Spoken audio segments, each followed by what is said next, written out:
আরে আশাফুল ভাই, কালকে দেখলাম দৌড় বেড়ে আইলেন, আমি আপনারা খুঁজতাছি। কি হয়েছিল ভাই, কালকের কাহিনীটা একটু শোনাইছে। আর সজীব ভাই, আপনি এমন সময় মতো এমন একটা কথা বলেন, শরীরের বিষ ভাই, বিষে বয়ে রয়েছে ভাই, কোথায় কি বয়ে রয়েছে। কে ভাই? ঘটনা হয়েছে নানির বাড়ির যে গেছিলাম, নানির বাড়ির ঘটনা। আচ্ছা। গেছি পরশুদিন বিকালবেলা নানির বাড়ি খাইবার। এখন নানির বাড়ি যাইয়া দেখি নানাই সন্ধ্যাবেলা বয়ে রশি পাকাইতেছে। আচ্ছা।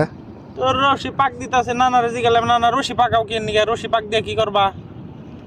কয় হাড় গরুটা খুব যাই রে, খালি গুতিবার আহে আর পাগর বাইরে রশি মুশি চিরালায়। তে শক্ত দেখে একটা রশি বানাইতেছি, জানি না চিরা হারে।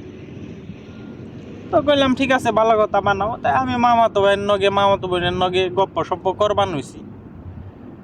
না নাই 7টা-8টার দিকে আমার এই রশিটা হাতে ধরিয়া দিয়া কয়, নাতি তুই বান্ধিস গরুটা, ওই আগের যে চিকন্দরি আছে ওটা সিরা যাবো গা, সিরালায় ওটা পাকুর বাইরা, কোন সময় আবার রাত করে দৌড় মারবো এক মুহি। তো আমি গেলাম দোকান পারে। এখন নানা 9টা বাজে 10টা বাজে দোকান পার দিকে আর আহে না। তো গরু হুয়া পড়ছে, চিন্তা করলাম যে না, সকালে ওইটা যদি এই গরু আবার পাহর মেরে এক মুহি জায়গা হাতে তো সমস্যা, বাইন্দা হালায়।